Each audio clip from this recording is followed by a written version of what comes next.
One of the problems we have when trying to understand the beliefs of the Celts is that we only have little fragmentary scraps of evidence. And so we're left trying to piece together the mythology and the archaeology and cross-referencing it with other cultures. But science has done a lot of this for us already. And so today we're going to look at the beliefs of the Proto-Indo-Europeans.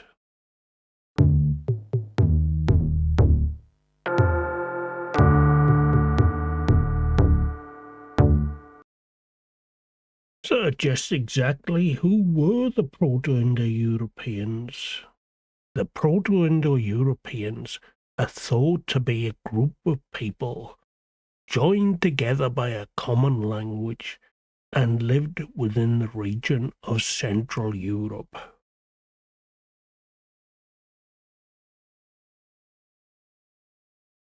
And this region we now call the Pontic-Caspian steppe, and it extends from Bulgaria through to Romania, down through Moldova into southern and eastern Ukraine, down into the southern Caucasus of Russia and into Kazakhstan.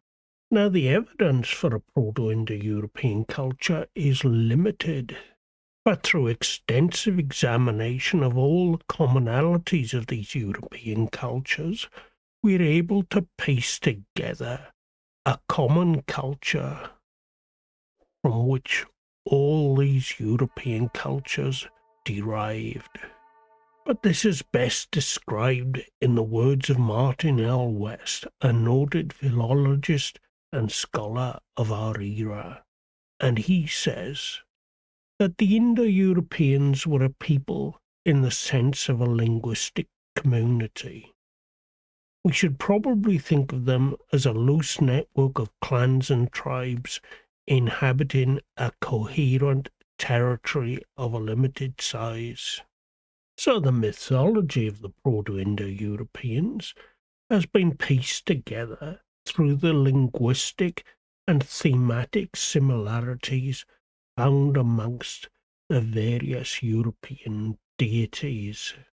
And this method of piecing things together is known as the Comparative Method. And I'll quote Martin L. West here in his analysis using the Comparative Method. And he says that the clearest cases are the cosmic and the elemental deities, the sky god, his partner Earth, his twin sons, the sun maiden, and the dawn, the gods of storm, wind, water, fire, and terrestrial presences, such as the rivers, springs, and forest nymphs, and a god of the wild who guards the roads and the herds. And there are various schools of thought in regards to how this analysis should be conducted in regards to the comparative method. Now, these schools of thought are not mutually exclusive. It's not either or. All of these schools of thought are relevant, and they form the basis of the techniques used in the process of reconstruction. There's the meteorological or naturalist school, which claims that these myths emerged as explanations of natural phenomena such as the sky, the sun, and the moon, and the earth itself. And then there's the ritual school that tells us that these myths were meant to explain the various rituals and religious beliefs of the culture. The functionalist school tells us that these myths were derived to reinforce social values and behaviours. And lastly, there's the structuralist school, which claims that these myths were to explain the concept of dualistic opposition. And it's probably best if I quote this one for you. So the structuralist school argues that the Proto-Indo-European mythology was largely centered around the concept of dualistic opposition. They generally hold that the mental structure of all human beings is designed to set up opposing patterns in order to resolve conflicting elements, such as the creative and destructive elements found within the role of a warrior.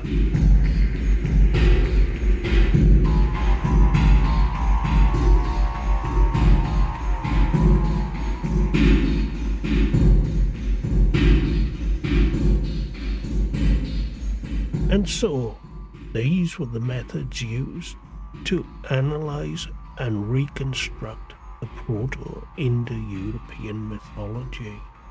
And by isolating these commonalities, it helps to shed a much brighter light on the origins and beliefs of our own culture, or I should say, prior to the Romanization and Christianization of Britain. So now, what you've all been waiting for, let's now look at this reconstruction of the Proto-Indo-European Pantheon. And so we'll start off with those deities that are considered to be securely reconstructed.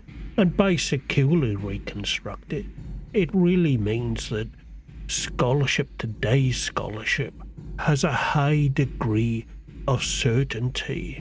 And so here's the list, and let's go through it one deity at a time. So one thing to note here is the strange characters and spelling of the name. And these characters come from the International Phonetic Alphabet. And I'll do my best to pronounce the names of each of the deities correctly. So the first on our list, and the head of the pantheon, is the sky god, or more precisely, the daylight sky god. And the name we're given for this god is Deus Pater. Now this shouldn't be confused with the Roman god Pater. This god is more akin to the Roman Jupiter or the Greek Zeus. The Deus in the name Deus Pater refers to the sky or the daylight, expressed in terms of a divine entity. And so the name simply means Father of the skies and the light that gives day.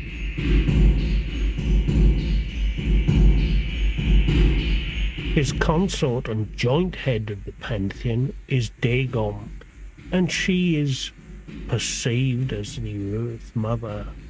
And the relationship between the two is described as a unity to ensure the growth, sustenance and fertility of all life on Earth. And then there's the daughter, Husos, the dawn goddess, and her arrival in the skies every morning was considered to be a symbol of the eternal cycle of life, death and rebirth. And we can draw comparisons and see some quite stark similarities between her and the Greek goddess Eos, the Greek goddess of the dawn. Next we have the divine twins, and the divine twins were seen as those guardians that would help people in battle and rescue people that were in peril at sea. It's also thought that they were believed to be the two riders that rode the horses that pulled the sun across the skies.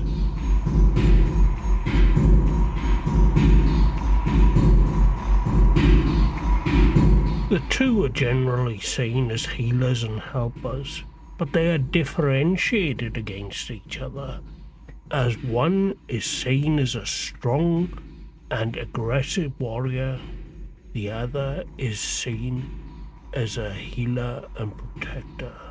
And it's quite interesting to note here the twins that we find in the Mabinogi, the children of Arianhod, Lugh and Dylan. While they seem to have different roles from what we see in the Proto-Indo-European, with Lu being the gods of the arts and the crafts and Dylan being the god of the seas, it's quite possible that as the culture changed and evolved, then so too did the stories change and evolve to match the current reality. This brings us down now to the god and goddess of the sun and the moon. And it's quite interesting to note here that the sun is perceived as feminine and the moon masculine, while many of the old European cultures perceived this to be the quite opposite. However, it seems that the scholarly consensus of those doing this analysis with the comparative method determined that the sun was originally a goddess and was represented by the divinity they called Sol. That's very similar to the Roman god of the sun, the god they called Sol Invictus, but he was a god rather than a goddess. And regardless as to whether they saw Sol as a god or goddess, Sol presided over the infinite cycle of life, death, and rebirth. Some of the deities from which this god was reconstructed from include, as I've said, the Roman god Sol, the Greek god Helios, and interestingly, the Celtic goddess Sulis, and the Germanic goddess also called Sol. And the last member of this securely defined pantheon is Menot, the moon god, the god that rode across the night skies. So those are the deities that are considered secure. In other words, there's a high degree of certainty about the existence of these deities.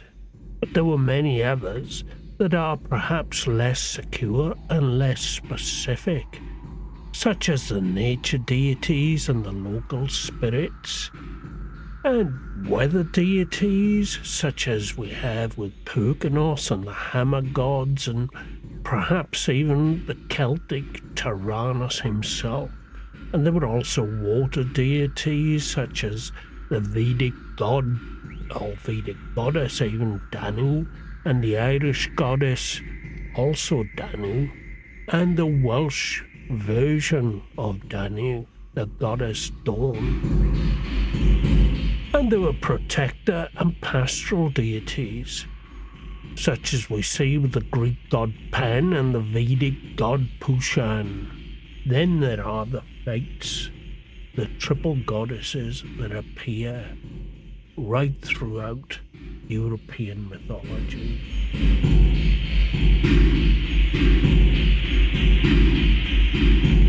And then there were the gods that were responsible for trades, commerce, arts and crafts, such as we see with the Welsh and Irish versions of the god Lu. So I hope that's been able to give you all some insight into the belief systems of the Proto-Indo-Europeans and may prove helpful in your own research and your own investigations.